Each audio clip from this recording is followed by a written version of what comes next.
Captain Jake Morrison walked slowly across the bridge of his ship. The U's Horizon was the best ship that Earth had ever built.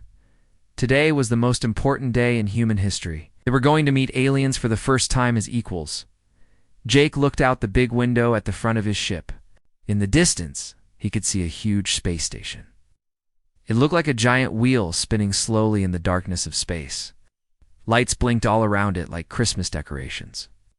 This was where humans would finally join the Galactic Council. Ambassador. Lisa Carter stood next to Jake. She was a smart woman who had spent her whole life learning how to talk to people from different countries. Now she had to talk to people from different planets. She held a thick book in her hands. It was full of notes about the aliens they were about to meet. "You ready for this?" Jake asked her. Lisa nodded, but Jake could see she was nervous. "I have studied everything we know about the Vorthok Empire. They are warriors who care about honor more than anything else. They respect strength and courage." Jake had read the same reports. The Vorthok were scary, had big armies, and had won every war they ever fought. But they had agreed to meet with humans in peace. It had to mean something good. The space station grew larger as they got closer. Jake could see other ships docked there. Some were long and thin like needles. Others were round like balls. One ship looked like it was made of crystal and sparkled in the starlight. All of them were alien ships. Captain Morrison said as communications officer, "The station is asking us to dock at Port 7. "Take us in nice and slow," Jake told his pilot. "Let's not bump into anything on our first day." The Horizon moved carefully toward the docking port. Jake watched as metal arms reached out from the station to grab his ship. There was a soft bump and then everything was still. Lisa picked up her book and walked toward the exit. "Time to make history," she said. Jake and 2 security guards followed her off the ship. The air in the space station felt different. It was warm and humid like a jungle. Strange smells filled Jake's nose. Some smelled like flowers. Others smelled like things he had never smelled before. They walked down a long hallway with curved walls. The ceiling was high above their heads and covered with lights that changed colors. Other aliens walked past them. Jake tried not to stare, but it was hard. He saw creatures with 4 arms, others with skin like tree bark, and some that floated in the air without touching the ground. "The meeting room is just ahead," Lisa said. She was reading from a small device that showed them the way. They entered a large round room with a high ceiling. In the center was a big table shaped like a circle. Around the table were chairs of different sizes and shapes. Some were huge, others were tiny. Jake guessed they were made for different types of aliens. The Vorthok were already waiting for them. Jake had seen pictures, but seeing them in person was different. They were tall, much taller than humans. Their skin was gray like stone and covered with small bumps. They had 4 arms and 2 legs. Their heads were long and narrow with big yellow eyes. They wore clothes that looked like armor made of metal and leather. The leader of the Vorthok stood up when the humans entered. He was the biggest one in the room. Scars covered his arms and face. A translator device hung around his neck. "I am War Chieftain Zorthok," he said. His voice was deep and rough like rocks grinding together. "We welcome the humans to this place of meeting." Lisa stepped forward. She had practiced this moment 100 times. "I am Ambassador Lisa Carter of Earth. We thank you for agreeing to meet with us." She opened her book and looked at her notes one more time. Everything had to be perfect. One mistake could ruin everything for the human race. Other aliens entered the room. There was a small green creature that looked like a frog, a tall, thin being that seemed to be made of light. Several others that Jake could not even describe. They all sat down at the big table. A small alien with big ears and blue skin walked up to Lisa. "I am Pip," it said in a squeaky voice. "I will help translate between your people and the Vorthok. Sometimes words mean different things to different species." Lisa nodded. "Thank you. That will be very helpful." Everyone sat down at the table. The humans sat across from the Vorthok. Jake could feel his heart beating fast. History was being made right here in this room. Lisa stood up and began to speak. She talked about Earth and how humans wanted to be friends with all the species in the galaxy. She talked about peace and working together. She talked about sharing knowledge and helping each other. The Vorthok listened carefully. They're yellow, Eyes never moved away from Lisa. Jake thought they looked interested in what she was saying. Finally, Lisa came to the end of her speech. She looked at her notes one last time. According to everything she had read, she needed to give a traditional Vorthok greeting to show respect. Lisa stood up straight and bowed her head low. She put her right hand out with her palm facing up. In the name of all humans, we come in. Friendship, she said clearly. The room became very quiet. All the aliens stopped moving. The Vorthok stared at Lisa, with their big yellow eyes wide open. War Chieftain Zorthok's mouth fell open, showing his sharp teeth. Pip, the little blue translator, made a choking sound. "Oh no," he whispered. "Oh no, oh no, oh no." Lisa looked confused. "Did I say something wrong?" War Chieftain Zorthok slowly stood up. All the other Vorthok stood up with him. Their forearms moved to weapons on their belts. "What did she say?" Jake asked Pip quickly. Pip looked like he might cry. She did not say she comes in friendship. Gesture and the words together. In our language it means... double quotes. "What does it mean?" Lisa asked. "It means you reject our authority. It means you claim to be stronger than us. It means you challenge our war chieftain to battle. It means... War chieftain." Zorthok spoke in a loud voice that filled the whole room. Humans have declared blood war against the Vorthok Empire, according to our ancient laws. This challenge cannot be taken back. War has been declared. Lisa's face went white. "No, that's not what I meant. I was trying to be friendly. Please, let me explain." But War Chieftain Zorthok was already walking toward the door. "The challenge has been given. It's been witnessed by many species. Honor demands that we accept. Prepare your warriors, humans. We will come for you when our war fleet is ready." All the Vorthok left the room. The other aliens looked at the humans with faces full of pity and fear. One by one, they also left the room. Soon, only the humans and Pip were left sitting at the big table. The room felt cold and empty now. "Can we fix this?" Jake asked Pip. "Can we explain that it was a mistake?" Shook his head sadly. In Vorthok culture, a war challenge cannot be taken back. Ever. It would bring great shame to their entire species. They would rather die than ignore a direct challenge. Lisa sat down hard in her chair. "How could this happen? I studied everything. I read every report." "Your reports were not complete," Pip said softly. "The Vorthok communicate with smell as well as words. You said the right words, but you did not make the right smells. Without the friendship smell, your words meant something very different." Jake felt sick to his stomach. They had come here to make friends. Instead, they had started a war with the most dangerous species in the galaxy. "How strong are the Vorthok?" he asked. Pip looked even sadder. "They have never lost a war. Their army is huge. They have weapons that can destroy whole planets. Most species surrender as soon as the Vorthok decide to fight them." Lisa put her head in her hands. "We have 12 ships. 12. They probably have thousands." Jake stood up. "We need to get back to Earth. We need to warn everyone what's coming." As they walked back through the space station, Jake could see other aliens watching them. Some looked scared. Others looked sad. Few looked angry, as if the humans had ruined something important. When they got back to their ship, Jake called Earth right away. President Helen Brooks answered the call herself. "How did it go?" she asked. With a big smile, Jake took a deep breath. "Madam President, we have a problem. A very big problem." The news spread across the galaxy faster than anyone thought possible. Within hours of the meeting, every species in 3 star systems knew what had happened. Humans had declared war on the Vorthok Empire. On the planet Zentari, Council Speaker, Valdris was drinking his morning tea when his assistant ran into his office. The assistant was a young Centauri with blue skin and silver hair. His name was Kex, and he looked terrified.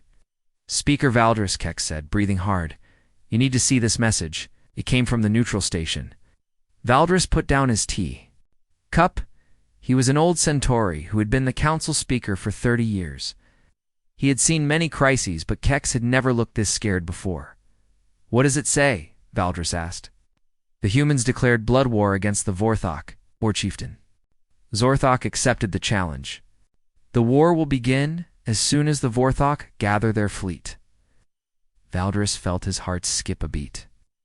Centauri had two hearts, and both of them stopped working for a moment. That cannot be right. The humans are a peaceful species, they asked to. Join our council through diplomacy. The message came from Pip himself. He was the translator at the meeting. He saw everything happen. Valdris stood up quickly. His teacup fell to the floor and broke into pieces. Call an emergency meeting of the council. Get every representative here as fast as possible. This could be the end of galactic peace. Within 2 hours, representatives from 40 different species were sitting in the great council chamber. The chamber was huge, with seats arranged in circles that went up toward the ceiling. Each species had their own special seats made for their bodies. The Kalari. Delegate was a tall creature that looked like a walking tree. Her name was Branch Singer Eula, and she was shaking her leaves nervously. We must evacuate all systems.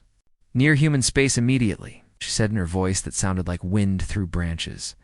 The Nexian ambassador was around. Purple being with 8 arms. His name was Collector Vex, and he waved all his arms as he spoke. Evacuation is not enough. We should give human space to the Vorthok before the war starts. Maybe that will satisfy their honor. You cannot give away an entire species, said Counselor Yex. She was one of the few beings in the chamber who had actually studied human culture. She was a Glixian like Pip, with blue skin and big ears.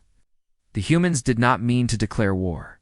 They are young and do not understand our ways. Speaker Valdris hit his staff against the floor to make everyone quiet. Counselor Yex explained to us what happened. Yex stood up. She was small compared to most of the other delegates, but her voice was clear and strong. The humans tried to give a traditional Vorthok greeting, but they do not have the right biology to make the proper scent. Signals. Without those signals, their words meant something completely different. What did their words actually mean? Asked Branch Singer Eula. They told War Chieftain Zorthok that they rejected his authority and claimed dominance over his bloodline. In Vorthok culture, this is the worst insult possible. It is a challenge that demands a response. The chamber filled with worried voices. Many species had never heard of humans before today. Now they were all talking about them. Collector Vex waved his arms for attention. How strong are the humans? What kind of fleet do they have? Yex looked down at her datapad. According to our records, Earth has 12 starships. All of them are experimental designs that have never been tested in combat. The chamber became silent. Nobody spoke for a long moment. 12 ships, whispered Branch Singer Eula. Only 12? The Vorthok Empire has over 10,000 warships, said Speaker Valdris quietly. This will not be a war. It will be a massacre. Meanwhile, on Earth, President Helen Brooks was having the worst day of her life. She sat in the Oval Office with her head in her hands. Around the table sat her most important advisors. They all looked as shocked as she felt. Secretary of Defense Bill Hayes had been the first to receive the message from Captain Morrison. Bill was a tough man who had served in the military for 30 years.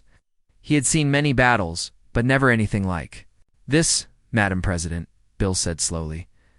We are about to be attacked by the most powerful military force in the known galaxy. They have weapons we cannot even imagine. Our 12 ships will not be enough to stop them. How long do we have? President Brooks asked. The Vorthok are gathering. Their war fleet. Intelligence suggests they will arrive at Earth in about 6 weeks, maybe less. Dr. Alan Foster sat across from them. He was Earth's best expert on alien cultures. He had been studying every piece of information about other species. For the past 10 years, there has to be something we can do, Dr. Foster said.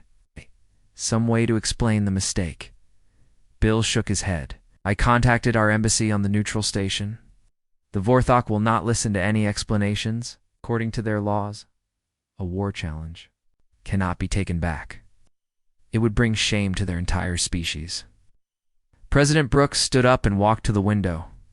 Outside, she could see people walking on the street. They were going to work, taking their children to school, living normal lives. They had no idea that their world was about to end. What are our options? She asked. We can surrender before they arrive. Bill said. Maybe they will be merciful if we do not fight back. What does merciful mean to the Vorthok? President Brooks asked. Dr. Foster looked through his notes. Their culture, mercy means quick death instead of slow death. They do not take prisoners.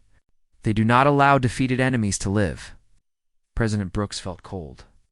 So our choice is to fight and die or surrender and die. There might be a third option, said a new voice. Everyone turned to look at the person who had just entered the room. It was General Rick Sullivan, the head of Earth's military forces. Rick was a big man with gray hair and scars on his face. From old battles? What option is that? President Brooks asked. We fight back, but not the way they expect us to fight. Bill laughed, but there was no humor in it. Rick, they have 10,000 ships. We have 12. The math is not difficult. The math assumes we fight their kind of war, Rick said. What if we fight our kind of war instead? Dr. Foster looked interested. What do you mean? Rick sat down at the table.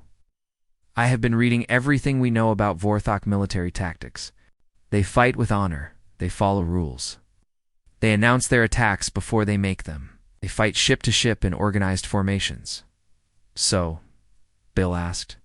So humans do not fight that way. We never have. When we were cavemen, we did not. Challenge the big animals to fair fights.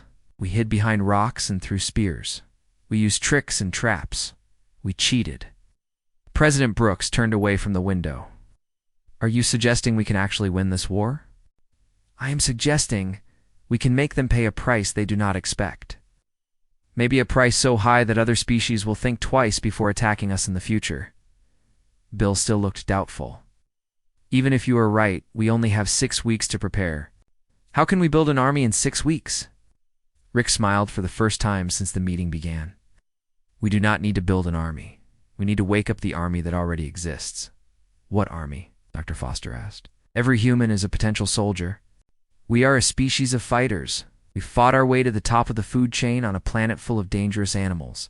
We fought each other for thousands of years. War's in our blood. President Brooks walked back to the table. General Sullivan, I am putting you in charge of Earth's defense. Do whatever you think is necessary. Rick stood up and saluted. Yes, Madam President. The Vorthok think they are coming to destroy a weak species. They're about to learn that humans are not weak. You're just good at pretending to be. As Rick left the room, President Brooks sat back down. She thought about Ambassador Carter's mistake at the space station. One wrong gesture had started a war that could end humanity. But maybe, just maybe, it had also awakened something in the human race that had been sleeping for too long. The Vorthok wanted a war. They were going to get one. But it would not be the kind of war they expected in the depths of space. War Chieftain Zorthok was gathering the largest fleet in Vorthok history. He had no idea that 6 weeks would barely be enough time for what the humans were planning to do. General Rick Sullivan had never seen anything like it in his 30 years of military service. The news about the coming war had spread across Earth in just 2 days. Instead of panic and fear, something else was happening. Something he had not expected. People were volunteering to fight. Rick stood in the main recruitment center in New York City. The building was supposed to hold maybe 200 people at most. Right now, there were over 3,000 people standing in line outside. The line went around the block twice. Sir, said Colonel Danny Martinez, Rick's second in command, we have the same situation in every city on Earth. Los Angeles has 5,000 volunteers. London has 4,000. Ouch. Tokyo has 6,000. Ouch. We do not have enough buildings to hold them all. Rick watched as an old man with gray hair walked up to the registration desk. The man looked like he was 70 years old. I want to sign up to fight, the old man said to the young soldier behind the desk. Sir, I appreciate your courage, but you might be too old for combat duty. The soldier replied politely. The old man slammed his fist on the desk. Too old, son. I fought in 3 wars before you were born. I know how to shoot, how to fly, and how to fix things when they break. You need every person you can get. Behind the old man, a woman who looked like she could be his daughter stepped forward. I am signing up too. I have 2 kids at home. I want them to have a world to grow up in. Rick walked over to them. What is your name, sir? Frank Cooper? I was a pilot in the war 20 years ago. Still have my license. And you, ma'am? Betty Wilson? I work on the space docks fixing cargo ships. I know those ships better than anyone. Rick looked at both of them. These were not young soldiers. Fresh out of training? These were ordinary people who had decided to fight for their world. Welcome to Earth's Defense Force, Rick said. We need pilots and we need engineers. Report to the training center tomorrow morning. This scene was happening all over the planet. Teachers were learning to use weapons. Farmers were training to pilot spacecraft. Even children were asking how they could help. Dr. Sophie Martinez worked in a building that used to be a university. Now it was the Center for Military Planning. Sophie was one of Earth's smartest people when it came to war strategy. She had studied every famous battle in human history. Now she was trying to figure out how to fight aliens. The problem was that everything she knew about the Vorthok came from their victories. They had won every war they had ever fought. They always used the same tactics. They brought overwhelming force and superior technology. Their enemies always fought them the same way and always lost. What if we do not fight them the same way? Sophie said to herself as she looked at the reports spread across her desk. Her assistant, a young man named Carl Brown, looked up from his computer. What do you mean, Dr. Martinez? Look at these battle reports. Every species that fought the Vorthok tried to match their technology. They built bigger ships, stronger weapons, better shields. They all failed. So what should we do instead? Sophie stood up and walked to the big map on the wall, showed the solar system with Earth at the center. We do what humans have always done when faced with a stronger enemy. We cheat. Across the city, engineer Tony Rodriguez was working on the biggest project of his life. Tony had spent 15 years designing and building spaceships. He knew every bolt and wire in Earth's small fleet. The problem was that Earth's fleet was designed for exploration, not war. The ships were built to carry scientists and diplomats, not weapons and soldiers. We need to change that, Tony said to his team of engineers. They were standing in the biggest shipyard on Earth. Around them, hundreds of workers were busy modifying every ship they could find. Tony, look at this, said his partner Maria Santos. She was pointing at a large cargo ship that was being lifted by huge cranes. This ship normally carries food and supplies to the space stations, but look what we can do with it. Tony watched as workers removed the cargo holds and replaced them with weapon systems. The ship did not look pretty anymore, but it looked dangerous. How many missiles can it carry?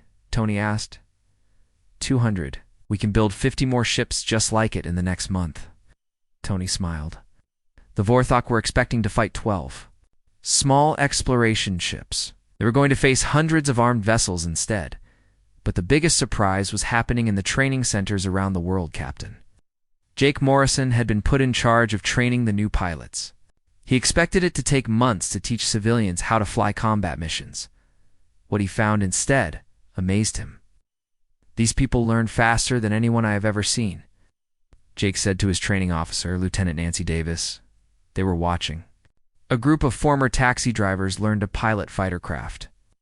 It makes sense when you think about it, Nancy replied. These people have been driving in traffic their whole lives. They know how to react quickly, how to avoid collisions, how to find the best path through a crowded space.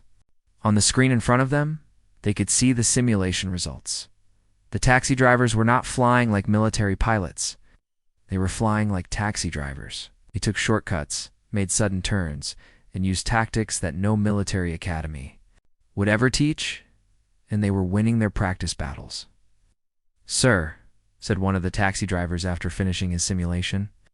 His name was Pete Jackson, and he had been driving in New York City for 20 years. I have an idea about how to fight these alien ships. What is your idea? Jake asked. Well, sir, you said these aliens fight in organized formations, right? Like they follow traffic rules in space. That is correct, Pete grinned. Sir, I have been breaking traffic rules for 20 years. I know how to get around people who follow the rules. You just have to think like the road belongs to you. Jake looked at the simulation results again. Pete had destroyed 12 enemy ships without losing a single one of his own. He had done it by flying in ways that the computer did not expect. Pete, how would you like to help train the other pilots? Yes, sir.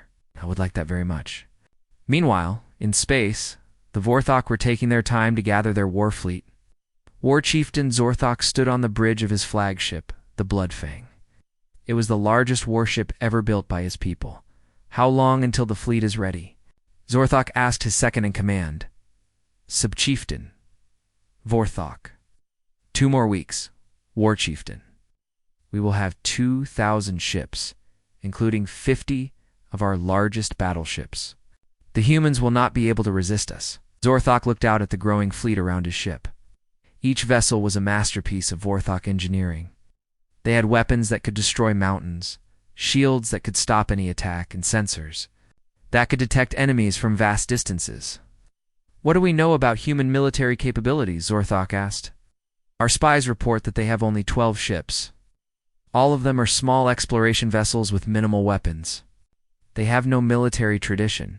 They've never fought a real war in space." Zorthok nodded. "This will be over quickly. We will arrive at their world. They will surrender, and we will have our victory. The honor of the Vorthok will be restored." What? Zorthok did not know was that human spies were also watching the Vorthok fleet. Dr. Martinez had people throughout the galaxy sending her information about Vorthok preparations. "They are not taking us seriously," Sophie said as she read the latest intelligence reports. "They think this will be easy." "Is that good or bad?" asked Carl. "It is very good. The best way to win a fight is to make your enemy think you are weak. The Vorthok are expecting to fight 12 scared exploration ships. Instead, they are going to face 800 armed vessels piloted by the craziest drivers in the galaxy." Sophie looked at the timeline on her wall. 2 weeks until the Vorthok arrived. 2 weeks to finish preparing the biggest surprise in human history. "Carl, send a message to General Sullivan. Tell him we are ready for Phase 2 of the plan." "What is Phase 2? Sophie smiled. "Phase 2 is when we show the galaxy what happens when you pick a fight with humans. The Vorthok wanted a war. We are going to give them one they will never forget." In the training centers, former taxi drivers were teaching combat tactics to former teachers. In the shipyards, cargo vessels were being turned into warships. In recruitment centers, grandmothers were learning to use weapons. The Vorthok had made a mistake. They thought they were coming to destroy a weak species. They were actually coming to fight the most dangerous predators that had ever evolved on any planet, and the humans were getting ready to show them why their species had fought its way to the top of the food chain. The Vorthok war fleet arrived at the edge of human space exactly when they said they would. War Chieftain Zorthok stood on the bridge of his flagship and looked at the readings on his screens.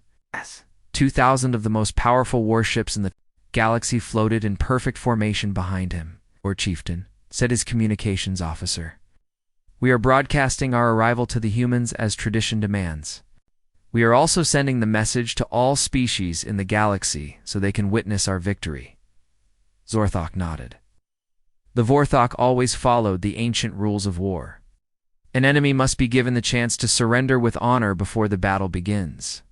Of course, the humans had already challenged them, so surrender was not really an option. But tradition was tradition. "Send the message," Zorthok ordered across the galaxy. Millions of beings watched their screens as the message was broadcast. The Vorthok fleet looked like a moving city in space. Each ship was huge and covered with weapons. They moved together like a giant machine. On the planet Centauri, Council Speaker Valdris watched with other council members. They had all come together to witness what they thought would be the end of the human species. "It is a shame," said Councillor Yek sadly. "The humans seemed like good people. They just made an innocent mistake." "The Vorthok fleet is the largest ever assembled," said Branchinger Eula. "This will be over in minutes." But something strange was happening in human space. The Vorthok sensors could not find the human fleet anywhere. "Subchieftain Vorthok," Zorthok called to his second-in-command. "Where are the human ships? Our sensors should be able to detect them easily." Vorthok looked at his instruments with confusion. "War Chieftain, I am not finding any ships at all. According to our readings, human space is completely empty. It cannot be right. They must be hiding somewhere." Continue scanning. What the Vorthok did not know was that the humans were hiding everywhere. Commander Kate Phillips floated inside, a small fighter ship that was painted to look like a piece of space junk. She was a former police officer from Chicago who had volunteered to be a pilot. Her ship was hidden inside an old asteroid that had been carved out and fitted with weapons. Eagle 1 to all units, Kate whispered into her radio. The big ugly ships are here. Everyone stay hidden until we get the signal. Round the solar system, 800 human ships waited in silence. Some were hidden inside asteroids. Others were painted to look like space debris. A few were actually hiding inside the gas clouds around Jupiter. Tony Rodriguez had done an amazing job converting civilian ships into warships. Cargo vessels had been turned into missile platforms. Passenger ships had been turned into troop carriers. Even small personal craft had been fitted with weapons, but the most dangerous ships were the ones that looked the most. Harmless Captain Jake Morrison sat in the command center of what looked like a broken cargo ship. The UES Horizon had been disguised to look like it was barely working. Half of its lights were turned off, was leaking fake exhaust gases. To the Vorthok sensors, it looked like a ship that was about to fall apart. In reality, it was the command ship for the entire human fleet. Jake said Dr. Sophie Martinez over the radio. She was coordinating the battle from Earth. Are moving into the system in their traditional formation. They are following their normal attack pattern exactly. Jake looked at his screens. The Vorthok ships were arranged in neat rows, like soldiers marching in a parade. It was beautiful and terrifying at the same time. How long do we wait? Jake asked. Let them get to the center of the system. We want them surrounded before we start. The Vorthok fleet moved slowly toward Earth. They were not in any hurry, expected the humans to come out and fight them. In an honorable ship-to-ship battle, when that happened, the war would be over quickly. War Chieftain, said the communications officer. We are receiving a message from the humans. Put it on the main screen, Zorthok ordered. President Helen Brooks appeared on the screen. She was sitting in the Oval Office with the American flag. Behind her, War Chieftain, Zorthok, she said calmly. I am President Brooks of Earth. We regret the misunderstanding that led to this conflict. However, since you are here, we will defend our world. Zorthok was impressed despite himself. The human leader did not look afraid. She looked determined. Where is your fleet, human? Zorthok asked. We see no ships. Do you surrender? President Brooks smiled. Our fleet is exactly where it needs to be. Good luck, War Chieftain. The transmission ended. Zorthok stared at the empty screen. What did she mean by that? He asked. His question was answered a moment later. Lieutenant Commander Greg Baker had been a mining engineer before the war. His ship had been designed to break apart asteroids. Now it was hidden inside what looked like a small moon near Mars. This is Hammer 1, Greg said into his radio. I am in position at the center of their formation, beginning attack run. Greg's ship suddenly came to life. What the Vorthok had thought was a moon was actually a heavily armed warship. It fired everything it had at the nearest Vorthok vessels. 12 Vorthok ships exploded before they even knew they were under attack. What happened? Zorthok shouted. Where did that attack come from? Sir, a ship just appeared in the middle of our formation. It was disguised as a planetary body. Impossible. Our sensors would have detected it. But more ships were appearing everywhere. Space around the Vorthok fleet suddenly filled with human vessels. They came from inside asteroids, from behind moons, and from places that should have been empty space. The humans did not fight like any enemy the Vorthok had ever faced. Pete Jackson, the former taxi driver, led a squadron of small fighters against a group of Vorthok battleships. Instead of attacking from the front like a proper military formation, Pete's ships came from above, below, and from the sides all at once. Remember what I taught you, Pete said to his pilots. These guys follow the rules. We do not. Hit them fast and get out before they can react. Pete's fighters swarmed around the Vorthok ships like angry bees. They were too small and too fast for the big alien weapons to target effectively, but their own weapons were just the right size to damage the Vorthok ships. This is impossible, said one of Pete's pilots. Her name was Linda Gray, and she used to fix computers for a living. I just took out a ship that is 50 times bigger than mine. That is because you are not trying to fight fair, Pete replied. You are trying to win. The battle was unlike anything the galaxy had ever seen. The Vorthok tried to maintain their traditional formations, but the humans attacked from every direction at once. Human ships would appear, fire everything they had, and then disappear before the Vorthok could respond, Commander Kate Phillips led her fighter squadron in a series of hit-and-run attacks against the Vorthok flagship. Her ships were too small to seriously damage the huge vessel, but they could distract it. "Kate, to all squadrons," she called over the radio. "Keep the big ships busy. The heavy units are moving into position." The heavy units were Tony Rodriguez's converted cargo ships. Each one carried enough missiles to destroy a small city. But instead of firing from long range like traditional warships, they had moved close to the Vorthok fleet while hidden. "This is Freight Train 1, called the captain of the first missile ship. His name was Bob Harris, and he used to deliver supplies to space stations, firing full spread. 200 missiles streaked toward the Vorthok fleet. The aliens had never seen so many weapons fired from a single ship. Their defensive systems could not stop them all. 8 Vorthok ships were destroyed in the first volley. Impossible, Zorthok whispered as he watched his fleet being torn apart. How are they doing this?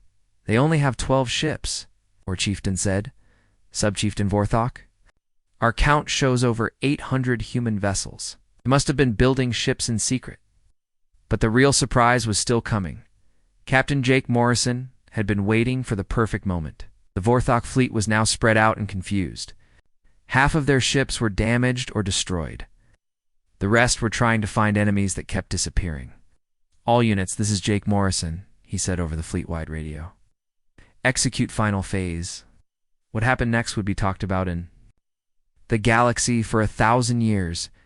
Every human ship that was still hidden suddenly appeared at once. Asteroids that looked empty opened up to reveal weapons platforms. Space debris came to life and began firing. Even some of the planet's moons turned out to be disguised. Human bases. The Vorthok found themselves surrounded by an enemy that had never really been there and had always been there at the same time. "Retreat," Zorthok ordered. All ships retreat to the edge of the system. But the humans were not done with them yet. Dr. Martinez had planned for this moment. "Jake, do not let them reorganize. Keep the pressure on them." The human fleet pursued the retreating Vorthok ships. But they did not pursue them like a traditional military force. They pursued them like a pack of wolves chasing wounded prey. When the battle was over, more than half the Vorthok fleet was destroyed or too damaged to fight. The survivors, led by a stunned war chieftain Zorthok, fled to the edge of human space. For the first time in their history, the Vorthok had lost a battle. The galaxy watched in shocked silence as the news spread. The humans, the weak species with only 12 ships, had defeated the most powerful military force in known space. 3 days after the battle, the galaxy was still trying to understand what had happened. The impossible had occurred. The humans had defeated the Vorthok Empire. On the planet Zentari, the Galactic Council was meeting in Emergency Session 4. The second time in a week, but this time, the mood was very different. Council Speaker Valdris looked around the chamber at the faces of the other delegates. Instead of fear, he saw something else. Hope. "The reports have been confirmed," Valdris announced to the Assembly. "The human fleet destroyed or disabled over half of the Vorthok war fleet. The survivors have retreated to their home territory." Branch singer Eula's leaves rustled with excitement. "This changes everything. If the humans can defeat the Vorthok, then the Vorthok are not unbeatable." Councillor Yek stood up to speak. She had been the only one to believe the humans might have a chance. "We have received a message from War Chieftain Zorthok. He is requesting permission to meet with the human leaders again." "What kind of meeting?" asked Collector Vex. "According to Vorthok tradition, when a warrior is defeated in honorable combat, they owe a debt to the victor. Zorthok wants to offer alliance instead of continued war." The chamber filled with surprised voices. No one had ever heard of the Vorthok offering alliance to anyone. They conquered species or they destroyed them. They did not make friends. "This is unprecedented," said Valdris. "What do the humans say? They've agreed to meet?" President Brooks will send Ambassador Carter to the neutral station again. This time, they are bringing their own translators. On Earth, President Helen Brooks was having a very different kind of day than she had been having a week ago. Instead of preparing for the end of the world, she was preparing for the beginning of something new. "Madam President," said Secretary of Defense Bill Hayes. He was smiling for the first time since the crisis began. "The victory has had unexpected effects. We are receiving messages from over 30 species asking about trade agreements. 20 more want to discuss military alliances." "About the Vorthok?" President Brooks asked. "War Chieftain Zorthok has sent a formal request for a meeting. According to Dr. Foster, this is the Vorthok way of admitting defeat and asking for peace." Dr. Alan Foster nodded. "In their culture, a defeated warrior becomes the loyal ally of the one who beat them. If we handle this correctly, we could turn our worst enemy into our strongest friend." President Brooks walked to the window again. But this time, when she looked outside, she did not see people who were doomed. She saw people who had saved themselves through courage and creativity. "General Sullivan," she said to Rick, who was also in the room, "your people performed miracles out there." "How are they handling the victory?" Rick laughed. "Madam President, they are acting like they expected to win all along. Pete Jackson, the taxi driver who trained our pilots, told a reporter that fighting aliens was easier than driving in New York traffic." "And our losses?" President Brooks asked quietly. Rick's face became serious. "We lost 47 ships and 212 brave people. But we saved our world and maybe changed the galaxy forever." President Brooks nodded. Every life lost was a tragedy. But those people had died saving billions of others. 2 weeks later, Ambassador Lisa Carter found herself walking down the same hallway where she had made the mistake that started the war. But this time, everything was different. Captain Jake Morrison walked beside her. He was no longer just the captain of an exploration ship. He was now the admiral of Earth's victorious fleet. Behind them walked Dr. Sophie Martinez, the strategist who had planned the impossible victory. "Are you nervous?" Jake asked Lisa. Terrified, Lisa admitted. "Last time I was here, I accidentally started a war. What if I mess up again?" "You will not mess up," said Dr. Martinez. "We have 3 different translation systems this time. We know what we are dealing with now." They entered the same round meeting room where the disaster had occurred. But the atmosphere was completely different. The Vorthok were already there, but they did not look like conquering warriors anymore. War Chieftain Zorthok stood when the humans entered. But instead of the proud, confident leader from before, he looked like a soldier who had learned respect for his enemy. Scars from the battle covered his arms and face. "Admiral Morrison," Zorthok said through his translator, "Ambassador Carter. Dr. Martinez, you fought with great skill and honor. But the Vorthok Empire acknowledges your victory." Lisa stepped forward carefully. This time, she did not bow or make any gestures. "War Chieftain Zorthok, we accept your acknowledgement." "What does the Vorthok Empire wish to discuss?" "Alliance," Zorthok said simply. "Your species has shown us new ways to think about warfare. You have skills that we lack. We have resources that you need. Together, we could bring peace to the galaxy." Jake was surprised. Ow. "You want to be our allies?" "After we destroyed half your fleet," Zorthok's yellow eyes looked directly at Jake. "You destroyed half our fleet because you are superior warriors. In Vorthok culture, we follow the strongest. You have proven that you are stronger than us." Dr. Martinez spoke up. "What kind of alliance do you have in mind?" "The Vorthok Empire controls 300 star systems and commands thousands of ships. We offer these resources to humanity in exchange for your knowledge and your friendship." Lisa looked at her companions. This was far beyond what anyone had expected. "We will need to discuss this with our government," she said. "But we are interested in peace." "There is one condition," Zorthok added. "The alliance must be announced to the entire galaxy. Their species must know that the Vorthok and the humans fight together now." Within hours of the announcement, the galaxy changed forever. Species that had been at war for decades suddenly requested human mediation.